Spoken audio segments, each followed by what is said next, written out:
First on 24 CMR Exalogic മാസപ്പടി കേസിൽ പ്രതിപക്ഷ നേതാവ് പിണറായി വിജയന്റെ മകൾ വീണ ടിയുടെ ബാങ്ക് ലോക്കറുകളിൽ പരിശോധനയുമായി ഇഡി. തിരുവനന്തപുരത്തെ HDFC ബാങ്കിലായിരുന്നു ഇഡി ഉദ്യോഗസ്ഥരുടെ പരിശോധന. പരിശോധനയ്ക്ക് ശേഷം ഉദ്യോഗസ്ഥർ മടങ്ങുകയും ചെയ്തു. അതിന്റെ ദൃശ്യങ്ങൾ ഇപ്പോൾ പ്രേക്ഷകർക്ക് കാണാം. ഈ വാർത്ത ആദ്യം കേരളത്തെ അറിയിച്ചത് 24 ആയിരുന്നു. കേസിൽ മഹാവിസ്മയങ്ങൾ ഉണ്ടാകുമോ എന്നറിയാൻ ക്യാമറയുമായി മാധ്യമപ്രവർത്തകർക്കും പോകാമെന്നായിരുന്നു ഈ വിഷയത്തിൽ പിണറായി വിജയന്റെ പ്രതികരണം. അതുകൂടി കാണാം.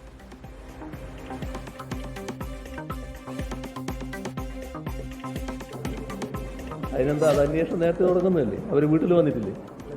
അവർ വീട്ടിൽ വന്നതല്ലേ? ആ വീട്ടിൽ വന്നപ്പോൾ അവിടെ ഒരു ബാങ്ക് ലോക്കർ ഉണ്ട്. ബാങ്ക് ലോക്കർ അവർക്ക് കാണണമായിരിക്കും. നിങ്ങളും ക്യാമറയും കൊണ്ട് ചെന്ന് നോക്ക്, എന്തെങ്കിലും കിട്ടുമെന്നുള്ളത്. ലോക്കർ തുറക്കുമ്പോൾ മഹാകാര്യങ്ങളുണ്ടോ എന്ന് നോക്കാമല്ലോ. വേണമെങ്കിൽ വിസ്മയം ഉണ്ടോ എന്ന് നോക്കാമല്ലോ. അവിടെ പോയി നോക്കി. ഷഫീദ് റാവുത്തർ തിരുവനന്തപുരത്ത് ചേരുന്ന കൂടുതൽ വിവരങ്ങളുമായി. ഷഫീദ്, ഇഡിയുടെ ഈ ഒരു നിർണായക നീക്കം അതിന്ന് കേരളത്തെ അറിയിച്ചത് ഷഫീദായിരുന്നു. അതിന് ദൃശ്യങ്ങൾ സഹിതം നമുക്ക് നൽകാനും കഴിഞ്ഞു.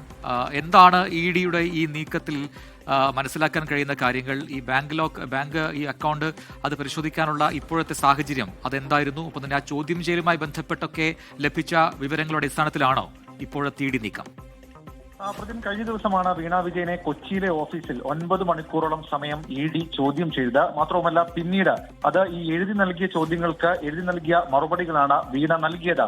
അടുത്ത ഘട്ട ചോദ്യം ചെയ്യലിന് മുൻപ് വീണയുടെ ലോക്കർ അടക്കമുള്ള കാര്യങ്ങൾ പരിശോധിക്കാൻ നേരത്തെ തന്നെ ഇഡി സംഘം തീരുമാനിച്ചിരുന്നു. ഈ കഴിഞ്ഞ ദിവസത്തെ ഇഡി റെയ്ഡിലെ അക്രമ സംഭവങ്ങളുടെ പശ്ചാത്തലത്തിൽ വലിയ തരത്തിൽ സുരക്ഷ ഒരുക്കി, അതായത് കേന്ദ്ര സേനാംഗങ്ങളുടെ എണ്ണമൊക്കെ കൂട്ടിയാണ് ഇന്ന് തിരുവനന്തപുരം MG റോഡിലെ HDFC ബാങ്കിൽ ഇഡി സംഘം പരിശോധനയ്ക്കെത്തിയത്. രാവിലെ 10:30 മുതൽ 1 മണി വരെ ഈ പരിശോധന നീണ്ടു. വീണ വിജയന്റെ സാന്നിധ്യത്തിലാണ് ഈ ലോക്കർ തുറന്ന് പരിശോധിച്ചത്. നേരത്തെ ഈ ചോദ്യം ചെയ്യലിൽ അല്ലെങ്കിൽ ഇതിന്റെ മൊഴിയെടുക്കുന്ന സമയത്ത് ഈ ബാങ്കിലാണ് സ്വർണത്തിനുൾപ്പെടെ ലോക്കർ സൗകര്യങ്ങൾ ഉപയോഗിച്ചിട്ടുള്ളത് വീണ മൊഴി നൽകിയിരുന്നു. ഇതിന്റെ അടിസ്ഥാനത്തിലാണ് പരിശോധന നടത്തിയത്. നിലവിൽ അവിടുത്തെ ബാങ്ക് ട്രാൻസാക്ഷനുമായി ബന്ധപ്പെട്ട രേഖകളും മറ്റു വിവരങ്ങളും ലോക്കറിന്റെ വിവരങ്ങളും ഇഡി സംഘം ശേഖരിച്ചിട്ടുണ്ട്.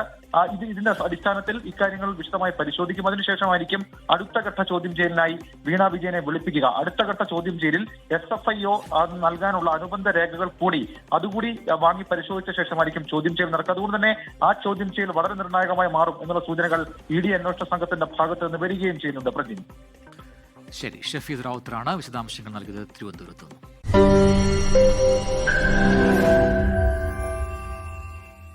ലോകത്തെവിടെയായാലും ഏത് സമയത്തും 24 വാർത്തകളും ഓഗ്മെന്റഡ് റിയാലിറ്റി പാക്കേജുകളും എക്സ്പ്ലെയിനറുകളും വിശദമായി കാണാൻ ഞങ്ങളുടെ YouTube ചാനൽ നിങ്ങൾക്ക് സബ്സ്ക്രൈബ് ചെയ്യാം.